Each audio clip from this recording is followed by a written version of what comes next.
The Indian Rebellion of 1857, the first great revolt against the British Empire. In the middle of the 19th century, the Indian subcontinent was one of the richest regions on Earth. For centuries, it had been ruled by powerful dynasties, including the once mighty Mughal Empire. But by the early 1800s, real power was no longer in the hands of Indian emperors. Instead, control had passed to a powerful trading company from Europe, the British East India Company. What began as trade had slowly turned into conquest. Company officials controlled vast territories, collected taxes from millions of people, and maintained their own private army. Indian soldiers, known as sepoys, made up most of that army. For years, tension quietly grew beneath the surface. Indian rulers lost their kingdoms. Farmers struggled under heavy taxation. Traditional social structures were being disrupted, and many Indians began to feel that their culture, religion, and independence were slowly being destroyed. No one yet realized that this growing anger would soon explode into one of the most dramatic uprisings in colonial history. The spark came in 1857. At first, it seemed like a small military problem inside the East India Company's army. But within weeks, it would grow into a massive rebellion that shook the entire British Empire. The story begins in the city of Meerut, a major military cantonment in northern India. In the spring of 1857, rumors began spreading among Indian soldiers. The East India Company had introduced a new rifle, the Enfield rifle. To load the weapon, soldiers had to bite open a cartridge coated in grease. But whispers spread that the grease used on these cartridges was made from cow fat and pig fat. For Hindu soldiers, the cow was sacred. For Muslim soldiers, the pig was forbidden. If the rumor was true, biting the cartridge would violate their religious beliefs. Many sepoys believed this was a deliberate attempt to insult their faith.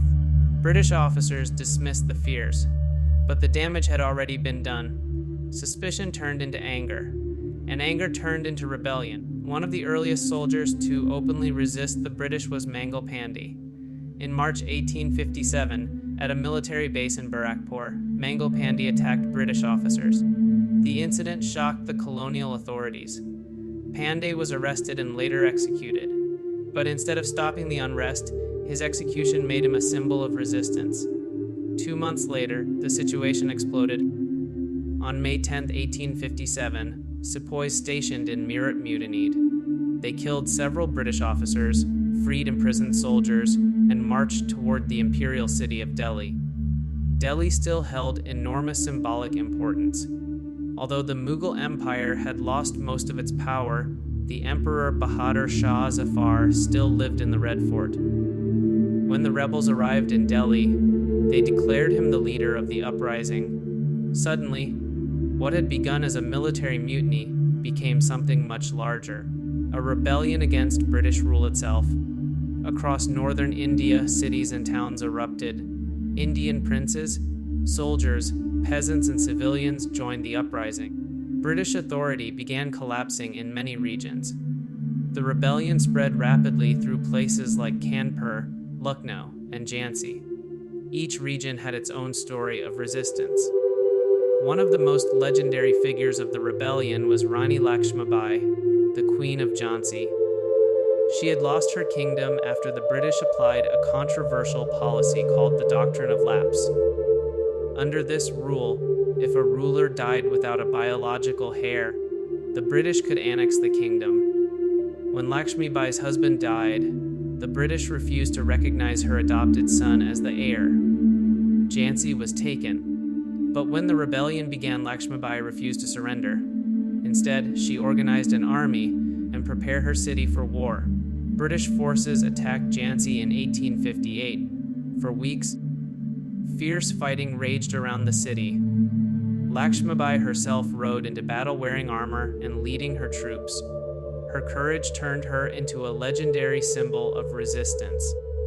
Although Jhansi eventually fell, Lakshmibai escaped and continued fighting alongside rebel forces. Another dramatic chapter of the rebellion took place in the city of Kanpur. There, the uprising was led by Nana Sahib, a leader who had long been angry with the British. Initially, rebel forces successfully captured Kanpur, but the fighting soon turned brutal. Massacres and reprisals occurred on both sides. The violence shocked the world and hardened British determination to crush the rebellion. Meanwhile, in Lucknow, one of the longest and most intense battles of the rebellion unfolded. British civilians and soldiers took refuge inside a fortified complex known as the Residency. Rebel forces surrounded the compound, beginning what became known as the Siege of Lucknow. For months, the defenders endured constant attacks, shortages of food, and disease. Relief forces eventually arrived after heavy fighting, but the siege became one of the most famous episodes of the rebellion. Despite early successes by the rebels, the British Empire still possessed enormous military resources. Reinforcements arrived from Britain and other colonies. Gradually, British forces began recapturing rebel-held territories. One of the most decisive battles occurred in Delhi. After months of fierce combat, British troops stormed the city in September 1857. Street-by-street fighting devastated Delhi. Thousands were killed. The aging Emperor Bahadur Shah Zafar was captured. He was later exiled to Burma, marking the final end of the Mughal dynasty. Elsewhere, rebel leaders continued fighting, but the British campaign was relentless. By mid-1858, most of the rebellion had been crushed. Rani Lakshmibai died in battle. Many rebel leaders were executed or forced into exile. The uprising had lasted just over a year, but its consequences would permanently change the history of India. The British government realized that the East India Company could no longer control such a vast territory. In 1858, the British Crown officially took direct control of India. This marked the beginning of the British Raj. The East India Company, which had once ruled millions, was dissolved. British authorities also reorganized the army, administration, and governance of India to prevent another rebellion. For many Indians, however, the rebellion of 1857 became something more than a failed uprising. It became a symbol. Some historians call it the Sepoy Mutiny.